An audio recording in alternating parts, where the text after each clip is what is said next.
Salam pelabuh yang dihormati. Community Analytical berhubung dengan anda sistem Guru Markets. Kita mulakan dengan data ringkasan untuk syarikat. Jika anda berminat, anda boleh pause video tersebut. Anda boleh mempertimbangkan semua parameter organisasi yang dikaji dengan lebih teliti. Sekarang kita akan melihat petunjuk utama syarikat Microvision, Inc., tikar M5IS. Semakan ini adalah berdasarkan maklumat semasa setakat 23 April 2025. Secara klasifikasi Guru Markets, syarikat Microvision Inc. tergolong dalam subkategori Auto Elektron. 33 organisasi mengambil bahagian dalam penilaian yang sangat mewakili. Cari jadual pesanan di hujung video ini. Keputusan untuk syarikat adalah ini, tolak 8.5 daripada 10 mata. Skor purata bagi subkategori ialah 1.5 mata. Jika anda melihat secara meluas, dalam pasaran saham secara keseluruhan, ambil perhatian bahawa skor purata untuk pasaran saham secara keseluruhan ialah 1.8 mata, berbanding markah tolak 8.5 mata untuk syarikat Microvision Inc. Membandingkan pergerakan harga saham syarikat Microvision Inc. dan syarikat subkategori, kami melihat bahawa lebih 12 bulan promosi Microvision Inc. menunjukkan dinamik tolak 21.8% terhadap dinamik harga dalam subkategori tolak 12.1%. Ini tidak menunjukkan apa-apa dengan jelas, tetapi adalah penting untuk mengambil perhatian fakta ini. Permodalan pasaran syarikat Microvision Inc. ialah $0.28 bilion. Dengan permodalan subkategori $100 bilion. Microvision Inc. mempunyai bahagian sebanyak 0.282% dan merupakan salah satu syarikat yang sangat kecil dalam subkategori. Permodalan kunci kira-kira syarikat ialah $0.05 bilion. Dan huruf besar subkategori ialah $42 bilion. Microvision Inc. menyumbang bahagian sebanyak 0.116% setelah membuat perbandingan saham pertukaran dan nilai buku. Kita dapat melihat perkara berikut. Kongsi Microvision Inc. dalam subkategori apabila menilai nilai pasaran ialah 0.282%. Permodalan kunci kira-kira ialah 0.116%, iaitu 59% kurang daripada bahagian permodalan pasaran.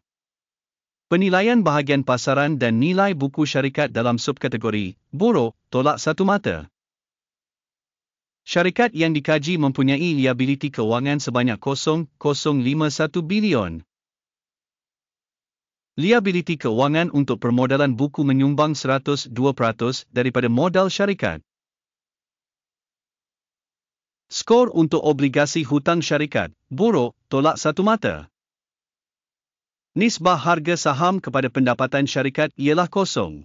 Dengan purata untuk subkategori 137.9 yang jauh lebih teruk daripada purata untuk subkategori. Penilaian nisbah harga saham kepada keuntungan berbanding dengan syarikat dalam subkategori sangat buruk, tolak 2 mata. Keuntungan untuk 12 bulan lepas adalah tolak $96 juta. Pendapatan masa depan untuk 12 bulan akan datang tidak diketahui, dan ini sangat buruk untuk syarikat. Penilaian penunjuk keuntungan masa depan yang diunjurkan berbanding dengan syarikat dalam subkategori buruk, tolak 1 mata. Nisbah harga kepada hasil syarikat ialah 60.1. Purata bagi subkategori ialah 1.9 dan ini adalah 3,063% lebih tinggi daripada subkategori. Penilaian nilai pasaran saham syarikat kepada penunjuk hasil berbanding dengan penunjuk dalam subkategori buruk, tolak 1 mata. Hasil untuk 12 bulan lepas ialah $0 juta. Hasil hadapan untuk 12 bulan akan datang tidak diketahui. Ini tidak baik untuk harga syarikat. Penilaian jangkaan penunjuk hasil masa depan berbanding dengan penunjuk syarikat dalam subkategori buruk, tolak 1 mata. Margin adalah tolak 2053% dengan purata untuk subkategori sebanyak 1.4%. Perbezaan antara purata subkategori dan prestasi syarikat ialah 2050 4.4%. Penilaian keuntungan berbanding dengan penunjuk syarikat dalam subkategori boleh diterima, tolak 0.5 mata. Bahagian syarikat mengikut bilangan pekerja dalam subkategori ialah 0.068%. Ini adalah 315% kurang daripada bahagian permodalan pasaran. Ini menunjukkan ketidakseimbangan dalam harga saham syarikat Microvision, Inc., sebaliknya ke arah penilaian semula. Jumlah modal setiap pekerja syarikat ialah $1,528,000. Dan dalam subkategori terdapat $368,000. Perbezaan antara purata subkategori dan prestasi syarikat ialah 315.2%. Penilaian jumlah modal setiap pekerja berbanding dengan penunjuk syarikat dalam subkategori boleh diterima, 0 mata. Jumlah keuntungan setiap pekerja syarikat tolak $523.800. Dengan purata dalam subkategori $2.700. Dan perbezaan antara purata bagi subkategori dan penunjuk syarikat ialah 19,536%. Penilaian keuntungan setiap pekerja berbanding dengan penunjuk dalam subkategori boleh diterima, tolak 0.5 mata. Hasil syarikat bagi setiap pekerja ialah $25,000. Mengikut subkategori $195,000. Perbezaan antara purata subkategori dan prestasi syarikat ialah 680%. Anggaran jualan bagi setiap pekerja berbanding dengan penunjuk syarikat dalam subkategori boleh diterima, tolak 0.5 mata. Saham dipendekkan pada 26.4% berbanding dengan purata subkategori sebanyak 7.2%. Ini adalah penilaian tentang risiko squeeze yang singkat.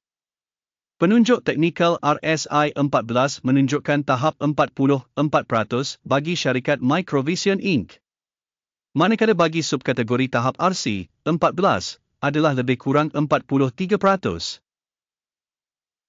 Secara purata, saham dalam subkategori dinilai lebih kurang sama dengan saham Microvision Inc. Penilaian sebenar saham syarikat adalah lebih kurang $1.16.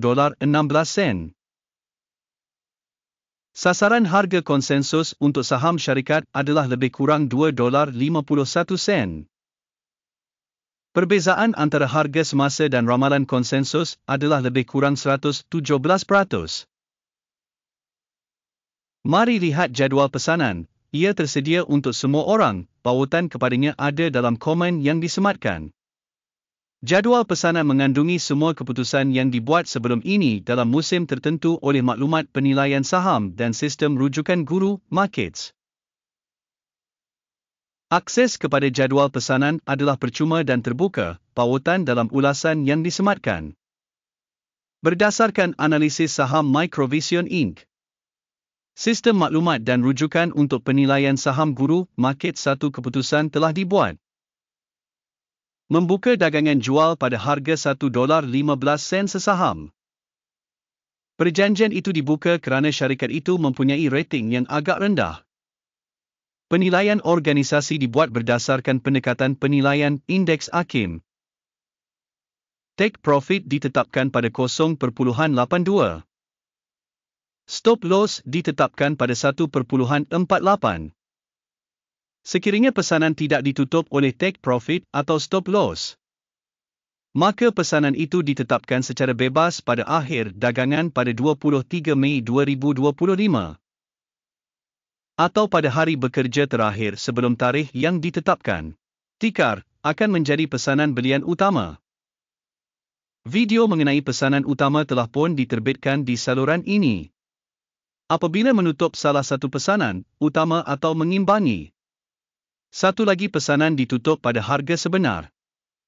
Terima kasih semua kerana menonton video ini dan menggunakan sistem maklumat dari Guru Markets.